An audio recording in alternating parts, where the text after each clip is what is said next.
Olá, o programa Contraponto hoje vai discutir como sairá a imagem do ex-presidente Luiz Inácio Lula da Silva com a atual crise política. Será que para se manter no cargo, a presidente Dilma deve se aliar a Eduardo Cunha? E também por que os estados não estão preparados contra catástrofes e as tempestades? Quem vai discutir estes temas conosco é o professor José Maria Pereira, do curso de Ciências Econômicas aqui da instituição. Tudo bem, professor? Tudo bem. O nosso Vianney Carley aqui da bancada, o nosso... Eu nem sei quem é esse Vianney. É o nosso atual comunicador mais polêmico aqui que seja um elogio da isso. mesa. É um elogio. Também presente aqui conosco o professor Lissão Delanor, do curso de Administração e também diretor da nossa incubadora tecnológica. Tudo bem, professor? Tudo bem, Quintana. E o professor Alexandre Macari, de História, que a gente sempre brinca histórias afins, porque é uma série de histórias que o senhor conta por aí, né, professor? Estamos aí em vários cursos da instituição. Dando cadeiras de história, né, Isso. professor? Hoje, infelizmente, não teremos a presença dos professores Larissa Pereira, do curso de Serviço Social, e também do professor e delegado regional Sandro Mainers. Bom, sobre essa primeira temática, o porquê, daqui a pouco o telespectador se questiona o porquê a imagem do ex-presidente Lula. Porque neste momento surgem duas tendências em relação à crise. Quem defende que o ex-presidente Lula será uma possível solução para o pleito de 2018 e a manutenção do PT em Brasília, mas também quem defenda que neste momento, com a crise política, a imagem do ex-presidente começa a se arranhar. Afinal de contas, surgem algumas denúncias contra o ex-presidente. Teria se beneficiado em contratos como a Odebrecht, por exemplo, o filho dele teria recebido alguns valores, novas denúncias surgem a todo instante. E a gente traz essa questão já vislumbrando 2018, como sairá a imagem do ex-presidente Lula. E hoje eu vou começar com o professor Lissandro Delanor, que geralmente é o último da mesa que acaba falando, sobre essa temática. Se o senhor acha que a imagem do Lula neste momento, se ela sairá fragilizada com essa questão, ou se existe até mesmo uma tentativa de fragilizar, por que não, a imagem do ex-presidente em função das eleições de 2018? O cenário é um pouquinho complexo para a gente emitir uma opinião, não é, com um embasamento. Nós teríamos que avaliar até que ponto a imagem dele já não se desgastou suficientemente. Nós temos discutido aqui em diversos momentos a interferência no governo, a questão da efetiva articulação política que não dá certo em alguns momentos. Eu acredito que a imagem do ex-presidente Lula ela já está desgastada há um bom tempo. Muitos grupos que apoiavam o Lula, né, e aí a gente pega aí CUT, diversos outros, já têm tendências a perceber problemas nos seus direcionamentos e na forma como ele está atuando nesse momento de crise. E, infelizmente, hoje eu não vejo nenhum político aqui que tenha uma imagem aceitável frente à população. Infelizmente, todos eles estão se desgastando cada vez mais nos encaminhamentos que estão sendo dados para os problemas políticos e econômicos. Então, eu não consigo perceber que ele não saia com sérios problemas, não é, a partir desses momentos e dessas notícias que estão surgindo. E a gente sabe que, mesmo a oposição em algum tempo e agora a situação, as notícias elas são pingadas, não é? Quase que a conta-gotas direcionadas para um alvo específico. Não é só o Eduardo Cunha que foi denunciado, não é, pelo Procurador da República. Não é? Nós temos aí Renan Calheiro também e em relação a ele nós não vemos notícias. Não é? O Lula agora está pingando algumas notícias a respeito do Lula e da sua família, em relação a valores 2 milhões, a família dos 2 milhões e assim por diante. Então eu acredito que no rolo como está aí não tem como não sair, não é, com a imagem extremamente prejudicada. E é claro, eu não sei a percepção dos meus colegas, mas a disputa de 2018 já está aberta. E agora, quem se habilita a começar falando, o senhor Pereira ou o senhor Macari? Eu acho que... Pode ser? Não. Só, Vamos começar pelo lado da esquerda. Eu concordo em parte com o Lissandro. Da minha esquerda, o senhor quer dizer? Eu concordo em parte com o Lissandro, porque, de fato, a imagem acho que de todos os políticos está arranhada e ninguém sai ileso dessa crise política que passa o Brasil. Mas assim mesmo, eu acho que ainda é um pouco cedo ainda para se pensar no cenário de 2018, porque se fala muito numa transição mais rápida, né? Se fala, né, em impeachment, se fala uma série de questões mais, digamos, urgentes para principalmente pela parte da oposição, e isso não vê o cenário de 2018 como horizonte, né? Isso vê logo ali, né? Talvez até antes das Olimpíadas. Então, eu acho que a imagem do Lula é uma imagem que, enfim, ela pode ser bastante complexa enfim, claro que o Lula hoje não é o mesmo Lula lá da época do sindicalismo. É mais né? rico hoje. Pode ser mais rico. É rico hoje, na sem verdade não é dúvida, mais, ele é rico, antes ele não era. Pode agora ser é. mais rico, mas também pode ser mais, ele pode ser mais aceito por uma parcela também, né? De uma parcela mais abastada da parcela população. mais rica, com né? certeza. Também, então acho que o cenário de 2018 ainda está se construindo. Eu acho que a gente já aventou aqui várias vezes, aí o Lula vai se candidatar em 2018 ou não, né? Olha, enquanto não sair lá a indicação do Partido dos Trabalhadores, eu acho que ele não vai ser indicado. Né? Até porque tem uma série de questões do atual governo que ainda não está sendo, né, devidamente respondido e resolvido. Então, eu acho que o Lula ele interfere bastante nesse cenário, né, mas ele não é o presidente. Ele não é o presidente. Né? Então isso é importante deixar claro e como não é o presidente, ele é o ex-presidente, né, que vai ter status de presidente a vida toda, até morrer e depois também. Né? Então, acho que é por aí. Né? O cenário de 2018 ele ainda está bastante distante. Né? Afinal de contas, a eleição foi agora, ano passado. Então, como é que já estamos lá em 2018? Bom, eu vou ter que fazer o papel do Vianney Carneiro, né? Em relação ao Alexandre aqui.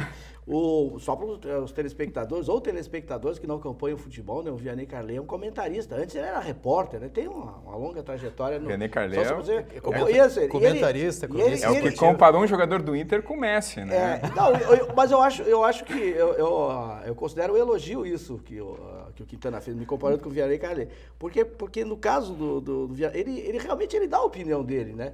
E isso aí, às vezes ele se queima. Eu acho que eu sou um pouco mais comedido, talvez, em relação ao que ele fala, né? Mas enfim, sobre essa questão, né? Eu acho que o ideal seria separar as duas coisas, né? As eleições estão muito longe, as eleições. E a crise política, ética, econômica, né? E todas as suas várias faces, né? Mas fica difícil isso. Por exemplo, nós estamos tratando aqui em relação ao Lula. Eu acho que quando se fala o presidente Lula, e às vezes depois se corrige, diz o ex-presidente, é porque eu não me lembro assim, realmente de ter nenhum ex-presidente que tenha um papel tão atuante no governo quanto esse, né? Porque geralmente o ex-presidente ele se recolhe, né? Depois que ele, né? Agora é outro que e não deve nem se intrometer, a não ser que a sua opinião seja solicitada. Então, é comum um ex-presidente ficar lá, na sua casa, ou geralmente, no caso, no seu... geralmente eles fazem uma fundação, algo desse tipo, né? Então, aí, quando há uma situação bastante forte, né? Então, aí o presidente ou a presidente vai lá e pede a opinião, né? Mas o caso do Lula, ele costuma dar opinião quando não é chamado. Esse que é o problema. Quer dizer, ele se mete em quase tudo, em cada vez mais, né? A gente também não...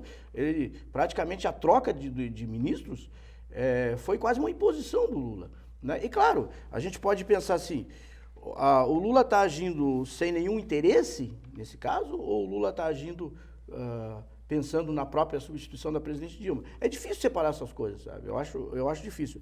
Mas eu gostaria, acho... até brincando, eu chamo de ex-presidente Dilma e presidente Lula, porque não existe vácuo em política, né? Se a Dilma realmente se ausenta, e aliás ela está bastante longe agora, está na Suécia, não, acho que está na Finlândia, né? Estava na Suécia. Então eu acho uma coisa complicada isso. A Dilma parece que não, vamos dizer assim, está sofrendo uma espécie de autismo político, no meu ponto de vista, né?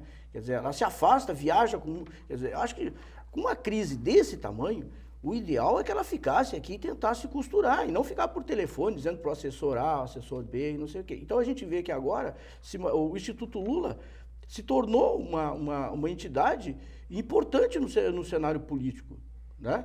Então, eu acho que isso demonstra a dificuldade que eu acho que a Dilma tem de governar nesse momento. E agora a gente está vendo uma situação de uma entidade, né? Que a entidade, o Instituto Lula, na verdade, é o Lula, né? O Instituto está ali para reproduzir as opiniões do Lula. E as opiniões do Lula, por exemplo, o próprio Instituto hoje, ele está traçando uma outra política econômica, quer dizer. Então, é o fogo amigo, tentando derrubar o Joaquim Levy e fazendo um discurso. E qual é a ideia? É de mudança na política econômica.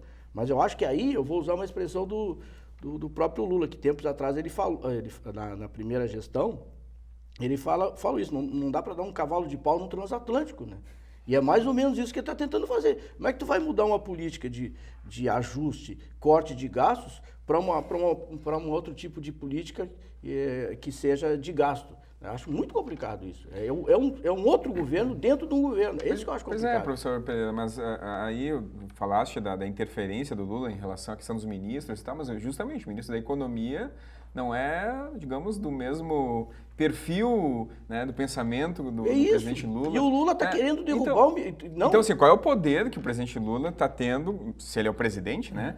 Ele está tendo em definir quem vai ser o ministro A e B e C. Ainda não conseguiu, mas a gente sabe que semana passada... Esse ele não conseguiu. Esse ainda ele não conseguiu. Mas talvez seja o mais importante no atual momento. Se ele conseguir derrubar ele não conseguiu agora, ainda, entendeu? Mas eu não sei quanto tempo o Joaquim Levy se sustenta, entendeu? Porque daí, Está insustentável, na verdade, não é? Porque, por exemplo, como é que é o nome dele? O ministro do Planejamento é o... Agora me esqueci. Hoje eu não trouxe a cola dos ministros. Não trouxe a cola. Mas daqui a pouco eu lembro, né? Ele foi dar uma palestra no Instituto Lula, agora, recentemente. E, aparentemente, existe uma costura. O próprio presidente do PT, o Falcão, né? Falcão, acho. É o Falcão. Abertamente está fazendo discurso contra a política econômica, né? Que, na verdade, ainda nem decolou, porque muita coisa não passou no Congresso. Então, realmente... Eu não vejo, Alexandre, por mais que eu me esforce, assim, não vejo como o Instituto Lula e o Lula hoje ajudam a gestão da presidente Dilma. Eu acho que atrapalha. Vamos trazer alguns elementos para ilustrar essa discussão, até para a gente deixar para o nosso telespectador claro o porquê dessa temática. Recentemente, o presidente Lula afirmou em alguns vídeos, as manifestações que ele faz dentro do próprio partido, que 2018 ele vai voltar.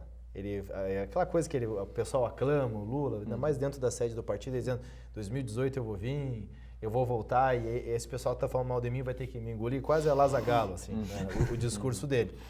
Recentemente também o Lula defendeu a saída do Levy e também defende que o governo não deva agredir Eduardo Cunha. Mas isso a gente vai falar um pouquinho. Esse não daqui a pouquinho. É outro bloco. Não adianta. A relação com o Eduardo Cunha a gente vai falar mais no próximo bloco. E aí começam a surgir as denúncias, e por isso que essa certa provocação da gente já tentar dar um passo à frente daqui a 2 anos nessa discussão, na verdade, porque a crise ela se instalou já há algum tempo e a gente vem comentando a situação e, de certa forma, a crise não vem avançando, né? A gente não vê uma discussão maior em relação a alguns avanços nesse sentido. O que vem surgindo são denúncias. Pois é. O que vem surgindo são... E por que surgem essas denúncias cada vez mais empilhadas em relação ao Lula? Exatamente por isso. Eu acho que o Lula, a estratégia dele, se ele quer realmente ser candidato a presidente da República, não é uma boa estratégia agora, né? O ideal seria ele ficar recolhido, porque agora quanto mais ele se intromete no governo e quanto mais a crise se aprofunda, mais, digamos assim, se descapitaliza. E, ao mesmo tempo, os prováveis adversários se preparam, né? E levantam suspeitas e mais suspeitas contra ele. Entendeu? Eu acho que essa estratégia, o que tem surgido cada vez mais, se ele fosse, fosse uma carta fora do baralho, como se diz, né, um ex-presidente inofensivo, olha, eu acho que ele ficaria lá no canto dele e essas denúncias não apareceriam com a frequência que estão aparecendo. Era essa a provocação que eu ia fazer. Essas denúncias, provavelmente, elas surgem justamente porque o Lula já começa a construir uma imagem visando 2018. E como nós temos aí 2 correntes amigas, vamos dizer assim, né? O Eduardo Cunha, nós temos que lembrar que é PMDB, que é base aliada, não é? E de que forma foi a saída? A saída foi meia difícil de nós entendermos, né? O partido não é oposição, mas um dos seus deputados, ele é oposição.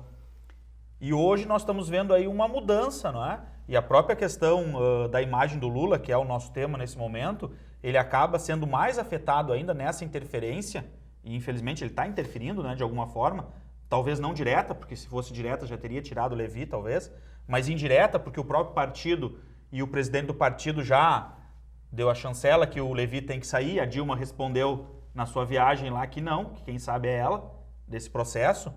E aí ele chama para ele todo o fogo da oposição e da situação, mas que é o que está acontecendo. O presidente Dilma falou sobre a importância de manter o Levi e aprovar a questão da CPMF. Né? Não, a dificuldade é essa. Então, qual é a meta? A meta é se manter no poder ou resolver a crise. Resolver a crise, mal ou bem, a Dilma ela foi eleita para isso. Né? E ela tem que tentar resolver essa crise.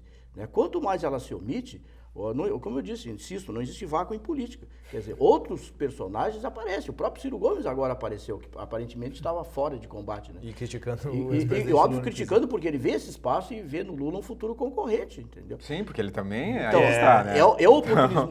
Mas o que me preocupa é exatamente isso. Então nós já adiantamos 2018. Os bastidores, enquanto se desenrola, cada vez a crise e o país agoniza mais. Cada vez isso mais. Aí é o nosso cidadão que está perdendo o emprego ali na frente, é o corte do Bolsa Família, como agora está sendo anunciado, e tudo mais. Então, eu acho que tinha que tentar resolver agora. 2018 está longe desse processo. Essa é a questão que eu me refiro. Essa é a questão fundamental. Essa é a questão Nem completou um ano desse segundo mandato do presidente Dilma, já se fala em 2018. Pois é. E aí, né, o historiador, olhando para o futuro, é meio complicado, né? Mas, assim, você já tinha feito esse papel inverso, assim, professor de história? Não, até me chamaram, acho que um programa lá do ano passado de historiador sui generis, né, justamente porque eu gosto de fazer as minhas projeções furadas, né? Até dá para brincar com isso, essa semana, mudando rapidamente de assunto, completa-se, acho que 30 anos do filme De Volta para o Futuro. De Volta para o Futuro, uma das cenas do filme, isso. eles projetam que a máquina chegava em 2015. Aí eles vislumbram um mundo onde os carros voavam, né, os skates voavam, as roupas se autoajustavam no corpo humano. E a maioria das coisas não se concretizaram. Né? Então, mas 3 anos eu acho que dá para prever, professor. Será que não? Pois, olha, na política no Brasil, olha... Do jeito que a coisa está devagar, dava para prever mais ou menos... Porque eu não acompanhei esse vídeo que o Lula fala, né, que vai estar de volta e tal, mas enfim, então acho que o Lula tem que abrir o olho porque talvez não seja 2018, né? Isso pode ser antes, pode ser em outros... É por isso que eu continuo insistindo que o Lula está cada vez, que ele prejudica. Se ele ficasse no espaço dele, seria muito melhor. Agora, eu acho que mais que ele prejudica é o seguinte, em relação ao impeachment, por exemplo. Eu tenho essa convicção, até hoje a gente viu de tudo, mas nunca viu nada que chegasse próximo da presidente Dilma. Né? E eu quero crer que ela realmente é uma pessoa de conduta ilibada, aparentemente. Já em relação ao Lula, está chovendo. Né? Essa matéria da revista Época, a partir do depoimento que ele deu, a convite, né, foi da Polícia Federal, acho que sim, né? Sim. Numa casa e tal, em Brasília, e que depois é publicado os documentos e os recibos. Olha, eu acho que se isso não é tráfico de influência, realmente eu não sei o que é. Porque ele recebeu 4 milhões de reais da Odebrecht. 4 milhões. Quando palestras a 900 mil reais, 500 mil reais, né? Não sei quantas viagens. Claro, a justificativa deles, não, eu como um ex-presidente, eu tenho um nome e tal, ótimo, então eu estou ajudando as empresas brasileiras. Tudo isso poderia ser verdade se ele recebesse apenas e tão somente a ajuda de custo para a viagem. Né? E se a empresa realmente resolvesse, na minha opinião, resolvesse pagar esse dinheiro todo, então que fosse dedicado, por exemplo, a instituições de caridade ou algo desse tipo. Se ele realmente tem essa conduta, esse desejo de simplesmente ajudar as empresas brasileiras. Agora, receber a quantidade de dinheiro que ele recebeu num período tão curto, eu acho que isso é muito suspeito. Se isso aí não é lobby, eu não sei o que dizer, entendeu? Isso pode prejudicar a Dilma, porque via Lula poderia se atingir a Dilma. Isso que eu acho que é o maior perigo, aí é que eu acho que mora o perigo do impeachment. Mas a Dilma diretamente eu acho difícil pegar ela. Então aí que está, né? Eu não acompanhei essa questão aí da revista Época, não li a matéria, né? Não sei exatamente o que se trata.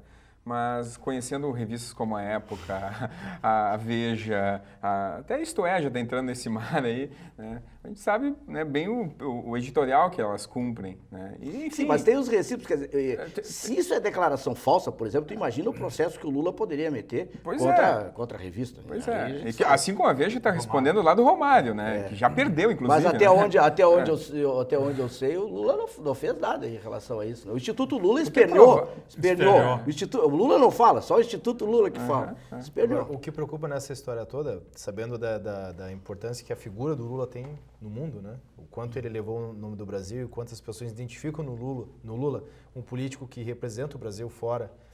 Mas os títulos das palestras eram maravilhosos, realmente, lúdicos. Existe um vídeo recente que é mais preocupante, professor Alexandre Macari, que ele é tão pesado que ele é totalmente impublicável numa televisão, ainda mais uma televisão educativa, que é o caso da nossa, que é uma TV institucional e universitária.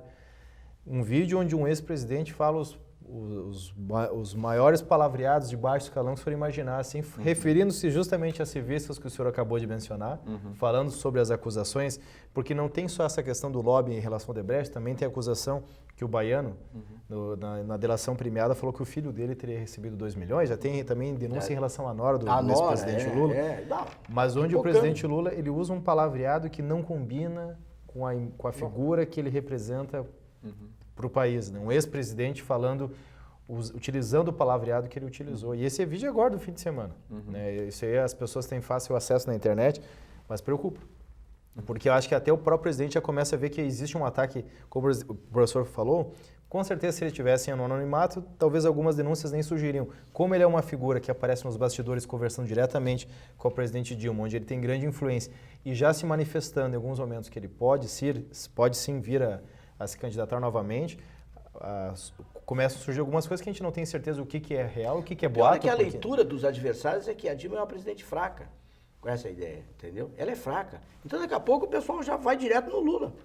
Só que essa reação dele te chama a atenção. Eu também não acompanhei a reação. Até ele convida a assistir para o senhor ver como professor de história, porque me chamou a atenção. Eu não esperava isso. Só, não estou aqui defendendo o Lula, né? Deixar bem claro isso. Não, mas o senhor tem liberdade de opinião e expressão, professor. Também assim, se ele falou, ele tem que responder pelo que ele falou. Se ele cometeu esse crime, que tem que responder por isso. Agora, né, se trabalha muito assim, conjecturas, questões virtuais, às vezes, que não condizem com ou a história do Lula, ou mesmo essa perspectiva que se mapeia futuramente para futuras discussões políticas. Então, acho que, né, tem que ver bem ao certo o que foi falado, em que circunstância foi falado, porque o Lula, quando era presidente, ele não era o presidente que tomava cachaça, não era o presidente que fazia tais coisas. Isso eu ia dizer. Na época que ele era presidente. Eu não vi também, mas eu acho assim, considerando, né, a origem do Lula, né, e o fato dele, não justifica, né, claro, o fato dele ter um nível de instrução baixo, né, pequeno, isso não teria, digamos assim, travas na língua, apesar de ter a língua presa, ou solta demais, dependendo do ponto de vista, né? Mas eu só queria completar mais uma coisa em relação a isso que eu achei pior ainda, que é a interferência do BNDES, né?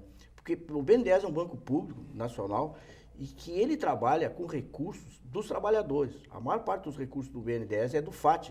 E os trabalhadores ganham uma remuneração mínima, a metade da poupança, para manter esse dinheiro. Por isso o BNDES pode emprestar a taxas baixíssimas. Mas a quantidade de dinheiro que o BNDES emprestou para a construção lá da Venezuela, de Angola, Cuba, isso sim, isso eu acho que é uma coisa... E para a própria Odebrecht mesmo, né? É coisa de 120 bilhões, é algo absurdo, né? Muito dinheiro. Esse bloco a gente já estourou, mas até para a gente... O telespectador pode fazer a seguinte pergunta, tá, e qual é a conclusão de vocês, né? Então a gente podia fazer uma conclusão prévia de 30 segundos, o que vocês analisam nesse contexto da imagem do Lula neste momento com a crise política? Em 30 segundinhos para cada um, só para fazer Vou iniciar então, já que eu comecei, eu vou iniciar o bloco de encerramento então. Eu acredito que sim, está indo a caminho de ficar manchada a imagem do Lula com a forma como ele está se posicionando frente a tudo que está aparecendo. A forma como ele está articulando politicamente, a forma como ele está se expondo em um momento que ele não deveria estar se expondo, ele vai ter a sua imagem marcada. Professor Chamacari? Se isso fosse jogo de pôquer, eu esperaria, né? Eu acho que a imagem não está tão assim afetada ainda, mas pode sim, né, se tornar afetada futuramente, dependendo da forma como o próprio ex-presidente reagir frente a essas questões. Atualmente eu espero para ver o que vai acontecer. Professor Pereira? Eu vou fazer o papel. Eu acho que a imagem... Do contraponto. Eu acho que a imagem do Lula, na base dele, não é afetada. Não vai ser. Até porque o discurso do Lula é de mudar a política econômica, que beneficiaria a base. Então, ele está tentando exatamente preservar a imagem dele. O que eu acho que ele prejudica é a imagem do governo. Aí é outra história. Bom, mas independente de tudo isso, em relação ao Lula ou qualquer político brasileiro, é importante a gente também começar a adotar a filosofia que denúncia é uma coisa, o fato concreto é outra. E nesse cenário político de muitos interesses surgem a cada dia diversas denúncias que a gente precisa ter certeza da veracidade, da profundidade e da credibilidade dessas denúncias, porque senão fica muito fácil, né? Fica um jogo de falsas denúncias para lá e para cá. Então a gente precisa, antes de tomar uma posição, como diz o professor Alexandre Macari, esperar um pouquinho para ver o que de fato se comprova dessas situações. E não acreditar em tudo que aparece na internet, porque a internet tem muita montagem, né? Isso é dos dois lados, né? Dos dois lados. Exatamente, dos dois lados da mídia em geral. O professor Alessandro até citou que não surgem as denúncias do Renan Calheiros, que apoia o governo, e surge contra Eduardo Cunha. Tem gente que defende que não surge contra Eduardo Cunha e só surge contra o Lula ou contra as figuras do partido, Mas enfim. O Renan Calheiros é esperto, né? Ninguém fala nele, ninguém se lembra de falar nele. Só Eduardo Cunha que aparece, mas Lula. Do Eduardo Cunha e da Dilma a gente fala no próximo Vamos falar bloco. no próximo. A gente fala no próximo bloco sobre essa questão de uma possível ou se deveria se fortalecer essa aliança desta relação para se manter no cargo. A presidente Dilma, no próximo bloco, voltamos em instantes.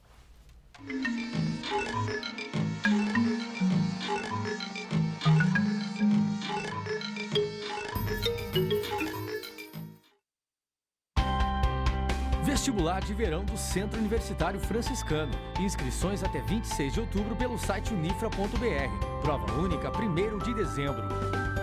Vestibular de verão. Viva suas aspirações. Eu sou a coisa mais importante do planeta. Sou forte, sou indispensável, sou mais eu. Afinal, todos precisam de mim. Não tenho cheiro nem gosto, sequer tenho cor. E mesmo assim, todos precisam de mim. As pessoas, as plantas, os animais. Tudo aquilo que habita a terra tem em mim a satisfação de suas necessidades. Sou a lágrima que sai dos seus olhos, o aguçar da sua boca sedenta. Limpo, floresço, regenero, hidrato e mato a sede. Sou tudo que há de melhor e preciso me proteger, pois um dia posso me extinguir e sem mim, todos à minha volta virarão pó. Preciso me proteger e preciso que todos me protejam. Sou importante demais para acabar. Eu sou água. Somos todos água.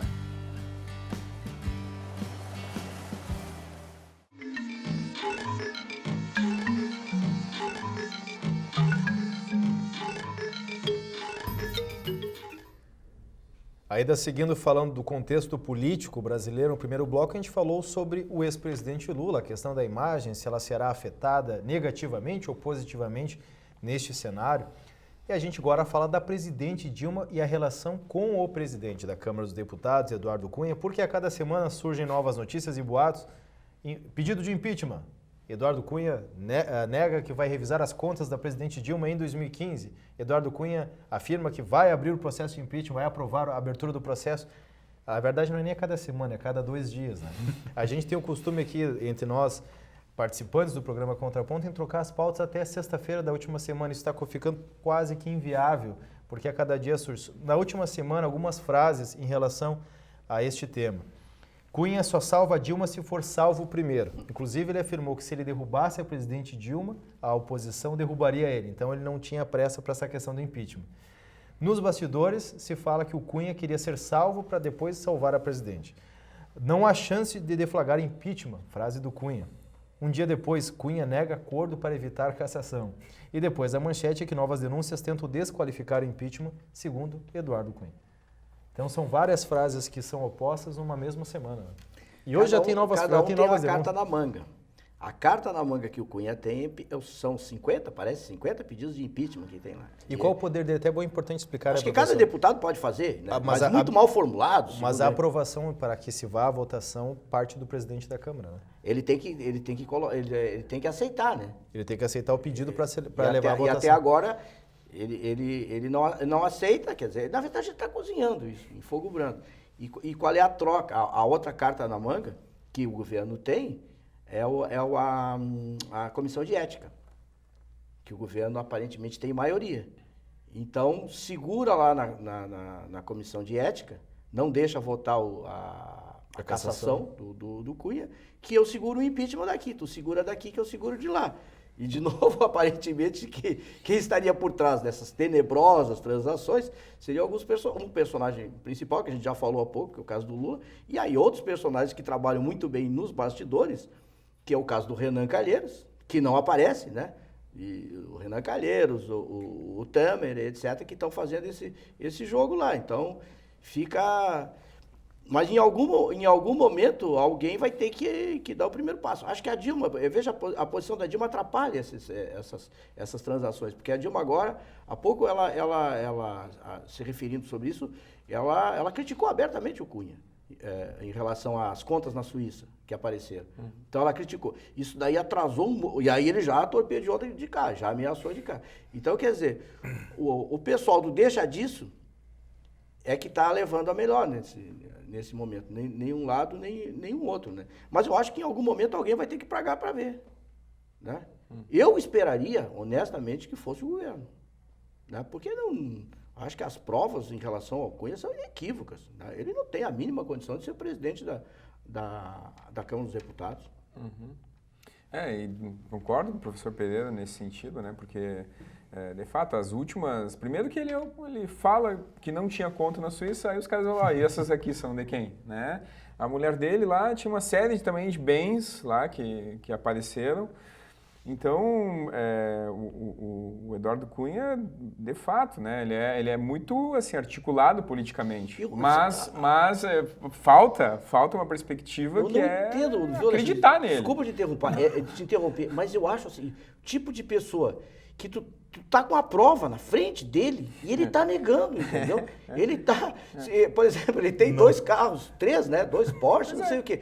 Ele diz que não tem os carros. Tem conta na Suíça, o cara tá mostrando aqui o valor, não sei o quê. Ele diz que não e vai continuar dizendo que não. Aí que documentos tá. com assinatura Com a dele. assinatura dele. Aí o governo vai se aliar com esse perfil Não político? pode. Aí não dá, né?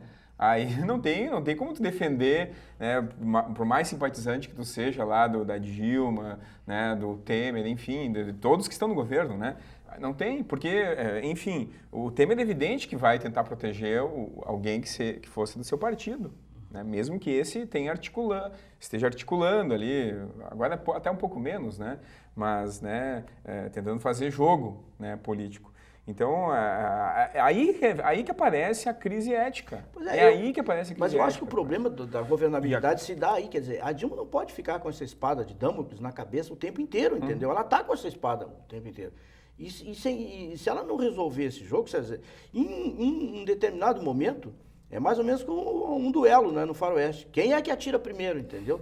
E vai que o Cunha resolve atirar. Tem que ser bom de tiro, né, professor? Tem que ser bom de tiro. No faroeste, tu errou o tiro. Mas por isso que eu acho que ao invés de tentar esse grande acordo, vergonhoso acordo, o melhor seria trabalhar politicamente no Conselho de Ética e tentar votar a cassação do Cunha o mais rápido possível. Porque ele disse que ele não renuncia, ele falou. Então vota a cassação. Claro isso aí. Então, porque se o governo não tem condição, a base mínima para votar no Conselho de Ética e depois jogar isso para o plenário, então ele não tem como deter o processo.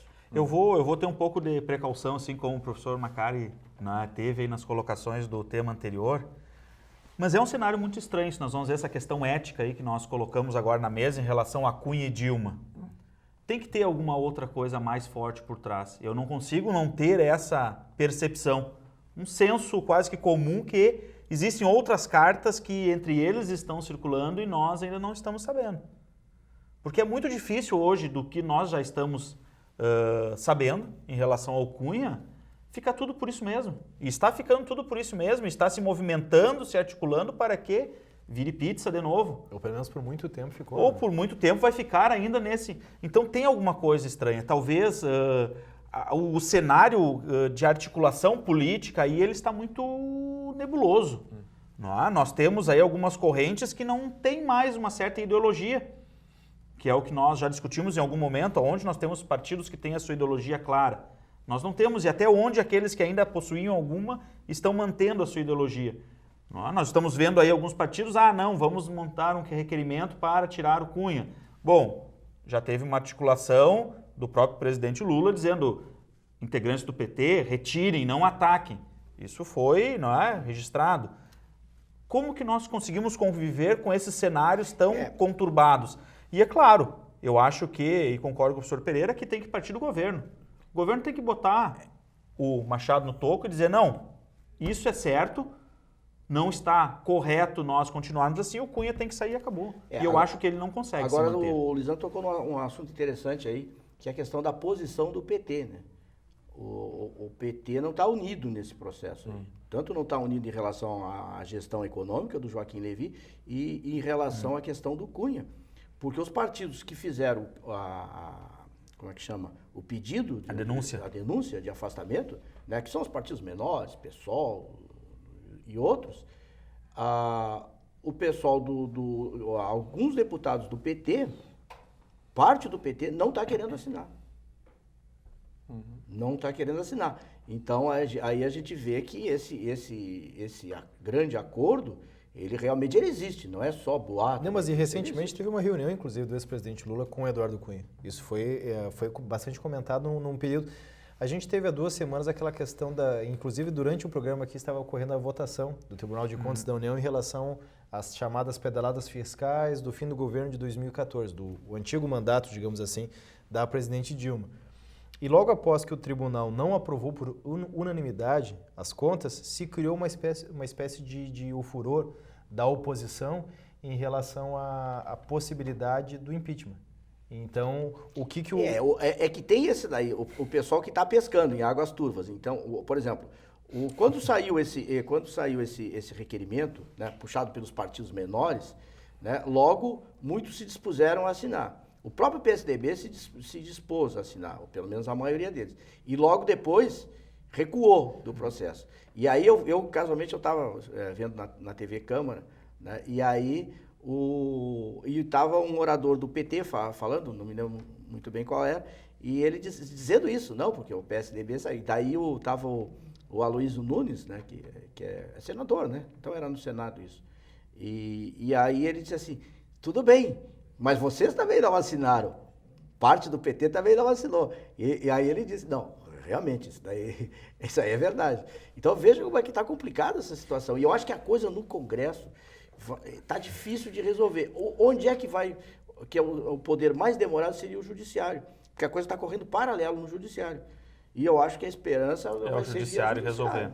Eu vou fazer uma colocação aqui de senso comum, sem embasamento científico ou político a respeito. Mas eu acho que hoje está muito bom para os dois lados. Cunha lá e Dilma. Quer dizer, cada um tem as suas cartas, um ajuda o outro. Eu não consigo ter outra percepção. Mas isso é um jogo de xadrez. Eu vou mais pelo jogo de xadrez. São jogadas que estão sendo feitas e até que alguém dê o checkmate. Não, essa foi justamente... Não tem como. Mas hoje estão se equilibrando aí. Na semana que se criou esse clima de entusiasmo da oposição em relação à decisão do Tribunal de Contas, a primeira frase do Eduardo Cunha foi essa. Se eu derrubar o presidente, porque ele diz se eu derrubar porque ele aceitaria o pedido de impeachment, vocês vão me derrubar. Então ele segurou. E aí ele esfriou. Por isso que eu acho que o Eduardo Cunha está mais fraco do que se pode imaginar. Porque se ele tivesse mais confiante, ele aceitaria pelo menos um ou dois desses pedidos. E ele não está confiante nesse processo. Ele tá desesperado, se agarrando na única coisa que ele tem. E eu acho que aí o governo tinha que pagar para ver. Pois é, aí que tá. Mas a dificuldade, eu vejo assim, a dificuldade do governo agir. O governo não é só PT. Aliás, não é só o PT aquele que não, né? Não o PT é dissidência. A base aliada. É o PMDB. Né? Então o PMDB está com a vice-presidência, tem vários ministérios, tem o presidente do Senado, Então, Pois é, mas eu acho que no Conselho de Ética tem maioria. Isso que eu tô dizendo. Quando chegar no plenário, é isso que tu está dizendo, é outra história. Mas no Conselho de Ética, se tiver maioria no Conselho de Ética, joga pro plenário e vamos ver o que vai dar. Porque aí depende também como é que isso vai se aventar Porque a classe, na mídia, a classe política, ela reage dessa maneira, com autoproteção. Se cai isso lá no plenário, eles vão ter que votar. E é aí, voto aberto, não me corrijam, não é? Com toda essa Nominal. quantidade de provas quanto o Eduardo Cunha, claro que tem muitos companheiros que vão tentar segurar o máximo, mas eu acho que talvez a maioria, para tentar salvar a própria pele, eles queimem o Eduardo Cunha. Não tem essa amizade assim para sempre. Enquanto dure. O outro político que afirmou a volta, e ainda em relação ao assunto do primeiro bloco, que o Lula voltaria em 2018, foi o Paulo Pimenta, deputado aqui de Santa Maria, deputado federal, que declarou, justamente naquela semana do Tribunal de Contas, ele declarou que o Lula voltaria para 2018 para resolver a situação. Só para a gente deixar claro quem é que está dando as informações, a fonte delas, pelo menos. Bom, acho que desse assunto, aliás, eu não vou dizer que esse assunto encerrou, porque na verdade faz uns 3, 4 meses que a gente vem debatendo a questão da crise política, acho que vai mais longe ainda, né? Infelizmente, o assunto... Estamos esperando o checkmate. O assunto ele é inesgotável e a gente tenta acompanhar semana a semana, mas está complicado. No próximo bloco, a gente vai falar sobre a questão das tempestades e catástrofes. Será que os estados, ou por que os estados brasileiros não têm uma preparação? A gente recentemente teve temporais no Rio Grande do Sul, onde quase milhões, mas milhares de pessoas ficaram sem energia elétrica. E a gente vê a situação, só na parte da energia elétrica, a situação que a gente vive hoje no estado do Rio Grande do Sul. E por que não existe um preparo? Existem alguns postes que precisam vir um temporal para serem substituídos? Isso é um dos assuntos que a gente vai conversar no último bloco do programa Contraponto. Não sai daí.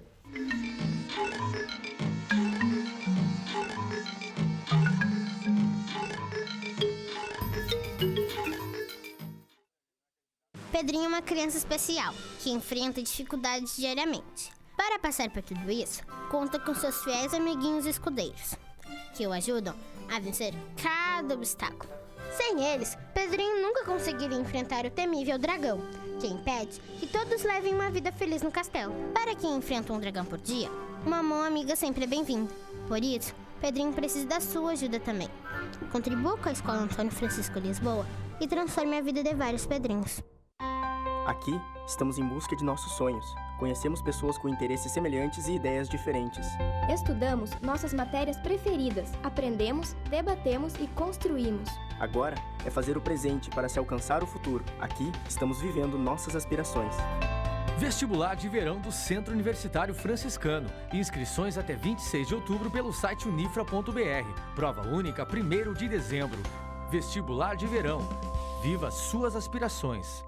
Por meio da educação, milhares de jovens colaboradores e pesquisadores compartilham suas experiências em um ambiente vivo, amparado na liberdade de pensar e criar. A comunidade universitária é um lugar em que o estudante pode desenvolver seu perfil próprio, enriquecendo assim o bem comum. Polo Nacional de Inovação por meio da Nanociência é referência em qualidade de ensino no Rio Grande do Sul. Centro Universitário Franciscano, uma universidade para suas aspirações.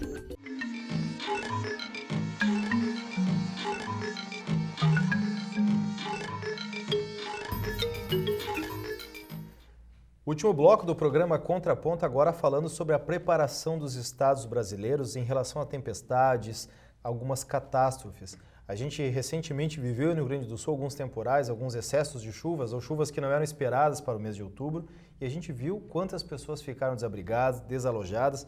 Cerca de 700 mil pessoas ficaram sem energia elétrica no Rio Grande do Sul por alguns dias. E a gente vai conversar agora com o professor José Maria Pereira, professor Lissandro Alanori e Alexandre Macari, o porquê que no Brasil não existe uma preparação para situações como essa. Nos Estados Unidos, por exemplo, existe kit socorro, onde as pessoas já se preparam para algumas situações caso fique alguns dias sem energia elétrica e sem alimentação. No Brasil não existe uma política de preparação para casos como esse, mas quando ocorre uma tempestade que não tem como prever com uma grande antecedência, ocorre o que aconteceu no Rio Grande do Sul, milhares de pessoas afetadas, atingidas. E eu começo com o professor Lissandro Alanori, que passou por alguns problemas, professor Lissandro, nessa última semana. Eu, na minha família, o meu sogro e minha sogra passaram por 12 dias também sem energia elétrica. Nós tivemos um colega aqui, o Rogério, ciências contábeis, que teve a casa dele inundada, né? No quilômetro 3 ali. Não, aliás, vários colegas... Eu não cheguei a ter esse problema, não, né? Praticamente perdeu tudo. Nesse sentido, a gente teve vários colegas, infelizmente, com alguns problemas que perderam moto. Teve um colega nosso que eu vi as fotos no computador dele, assim, realmente. E a gente fica sem entender muito a questão da energia elétrica, por exemplo. Alguns postes que a gente vê que não tem condições alguma de estarem como estão, sim, mas é preciso um temporal para que até ontem, haja o bom senso da substituição. Ontem eu escutei, não sei se escutaram, à noite uma entrevista, até eu trago aqui para debate, do prefeito de Novo Hamburgo. O prefeito de Novo Hamburgo está liderando outros prefeitos ali do Vale dos Sinos. Eles vão entrar com parece que se chama, um documento chamado Carta de Ajustamento de Conduta contra a S-Sul, em função da demora do restabelecimento da energia. E ele disse duas coisas que eu gravei, em relação ao que o Quintana está falando. Ele disse o seguinte, que de cada 10 postes que caem, 8 estavam podres. Primeira coisa que ele falou. E a segunda coisa que ele falou, que esse temporal estava sendo previsto, né, pelos institutos de meteorologia, e que ele lá em Novo Hamburgo, ele deixou 60 funcionários da prefeitura preparados para intervir. E que a S-Sul só colocou 2 equipes com 4 pessoas em cada um, quer dizer, 8 pessoas só, que é absolutamente impossível de resolver a quantidade de problemas. Acho que o nosso problema ele é muito maior do que a gente imagina, não é? Ele está muito mais longe da gestão das empresas em si, mais do modelo que nós temos no Brasil hoje. Conversando um pouco da minha situação lá, né, e eu e minha esposa lá, a Núbia, né, a gente acabou associando de uma forma positiva porque o nosso efeito foi luz.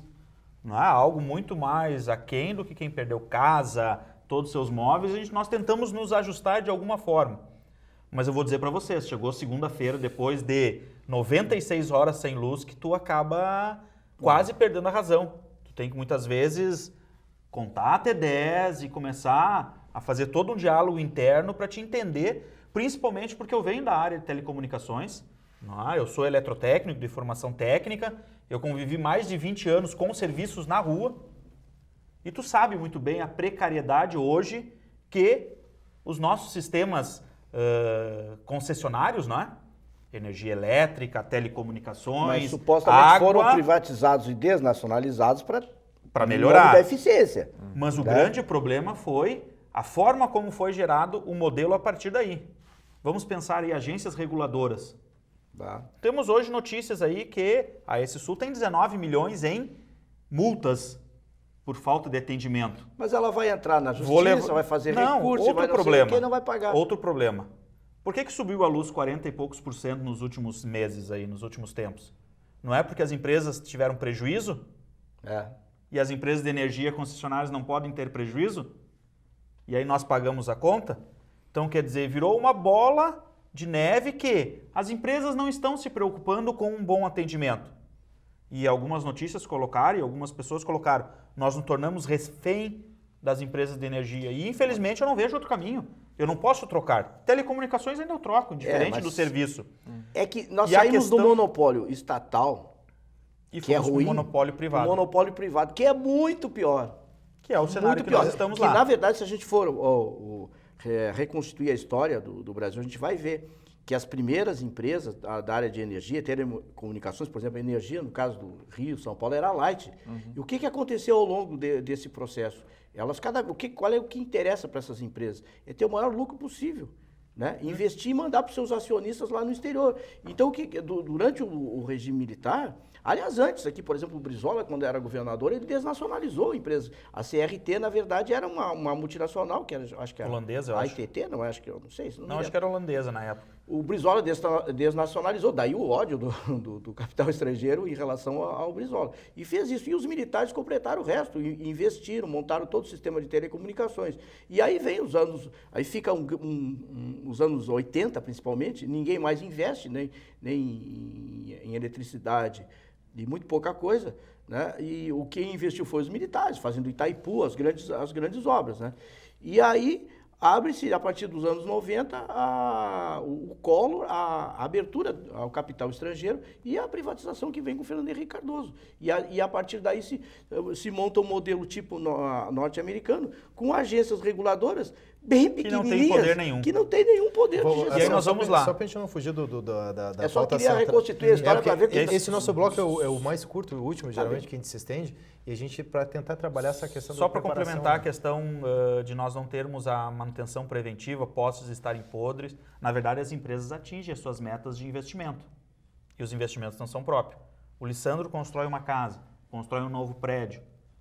Para instalar energia, o Lissandro tem que fazer todo o investimento na rede e na infraestrutura. Inclusive, a empresa utiliza isso como investimento Inclusive próprio. o transformador, se não tiver... Então, quer dizer, na verdade, a Se não empresa der ela sustento, está muito trocando em relação a isso. Se não tiver capacidade do transformador... Quem tu vai troca ter é o que- cliente. É o cliente. E isso a empresa usa como investimento. Então, quer dizer, a empresa atinge seus índices de investimento e talvez ela consiga reverter as Mas é o multas. negócio do mundo. Tu faz o investimento e eles E por que eles que nós vendem não o produto. temos isso? Isso não existe.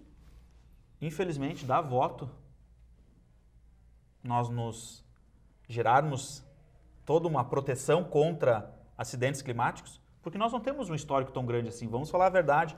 Nós temos alguns eventos muito esparsos durante a nossa história de catástrofes, não há?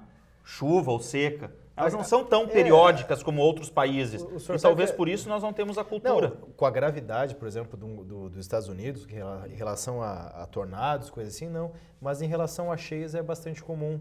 E a questão de famílias desabrigadas, desalojadas. Isso é recorrente, Santa Maria, eu confesso para o senhor, eu nunca tinha visto nessa proporção. Mas eu já morei na fronteira oeste, lá é muito comum. A cheia do Rio Uruguai, até tem a música Balseiros do Rio Uruguai, do Senai Maicá, é muito comum. Lá, até porque tem as hidrelétricas lá para cima que abrem as comportas e aí alaga com uma facilidade muito grande. Então, se chove na fronteira da enchente, se chove no norte do estado da enchente, na fronteira também. E não existe uma preparação. Essas pessoas simplesmente saem de casa, a Defesa Civil socorre naquele momento, leva para algum ginásio, mas não existe uma preparação para... Planejamento. Não existe. Por exemplo, as áreas que vão ser alagadas, todo mundo conhece. Provavelmente não está nem no orçamento do Estado, né? Acho que não está nem no plano de governo. O recurso que vão ser destinados... Mas né? tem um fundo para isso, né? Mas é o fundo federal. É o fundo federal. Tá, claro, mas aí quando é decretada emergência, que não sei o quê... Que é o estado que nós Que é o que está estamos acontecendo agora, agora, 20 e poucos municípios, é o fundo federal. Mas estadual não existe isso, quer dizer... Mas efetivamente, é uma situação, eu peço até perdão se eu estou interrompendo justamente para a gente agora, nos últimos 5 minutinhos, conseguir... Mas a situação de emergência é declarada depois que a situação já está caótica. Claro. Já atingiu as pessoas. Sim. Mas não é possível, será que os estados trabalhar essa questão da prevenção? Mas isso que eu estava falando. Os problemas que são... planejamento A própria Defesa Civil no não tem orçamento. tanto poder para isso, né? Ela não consegue tirar uma família de situação de risco e realocá-la. Porque não tem recursos jurídicos. Esse planejamento, grande parte a gente está vendo que é o seguinte, é falta de limpeza de bueiros, né? Agora, a falta de energia, por exemplo, culminou no caso de Porto Alegre, com o problema do bombeamento de água, dificuldade de bombeamento de água. E aí existe falta de planejamento mesmo. Eu estava escutando que eles usam esses, como é que se chama? As bombas? Para acionar as bombas, tu usa como é que chama? Não é reator, Gerador. Gerador. Então, na Copa do Mundo, os caras colocaram geradores em tudo quanto é lugar, entendeu? E esses geradores sobraram, parece que eram 7, mais ou menos, e era para ser colocado nessas casas de bombas da Corsã, ou coisa parecida. E não colocaram, só faltava colocar, agora estão colocando. Depois que inundou tudo. É um exemplo da falta de planejamento ou coisa pior. Gestão pública, né? Na verdade, nós não temos, né? Deixamos acontecer. Mas eu não vou jogar só na gestão pública, porque a questão da luz aí, de demorar esse tempo todo, isso realmente é falta de investimento e incompetência mesmo. Nós temos que ter uma paciência imensa para poder aguentar todos os passos. 0800 tu não tem atendimento, tu não tem para quem reclamar, não é? E aí, se tu tem alguma emergência maior, tu não consegue um atendimento. Hoje nós estamos quase que na Idade Média. Estão ilhados. Mas em relação a essa questão o que poderia ser feito? É isso que eu ia dizer, o que poderia ser feito. Lá em junho de 2013, o pessoal saiu na rua e se manifestou. Eu acho que é por aí, porque você vai esperar pelo governo, pela Assembleia Legislativa... Mas é que nesse tipo de situação... mas isso dá pressão, entendeu? Para o pessoal se mexer. Porque as pessoas... No Brasil, a gente tem uma cultura que as pessoas já não se mexem por muita coisa. E aí, a questão dos intempéries, do tempo, eles ocorrem justamente em situações esporádicas. Então, as pessoas até se manifestarem em relação ao que ocorreu agora, é mais para quem está numa situação de emergência, mas... Quem é afetado... Quem está 4 dias sem luz começa a pensar em fazer uma manifestação e trancar uma rodovia. Ou quem perdeu tudo numa fechar a rodovia. Porque é um dia só, 2 dias, mais 5 dias, 2 semanas, é algo absurdo. Porque só para, talvez até um caso menos grave, né, que são as pontes aqui.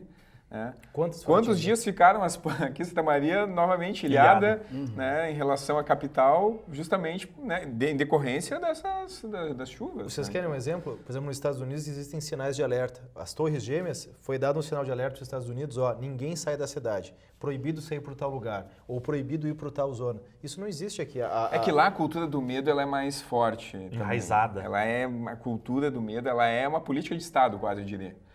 Então, é o terrorismo, são as catástrofes naturais, são várias questões que aparecem. Eles têm sótãos, né?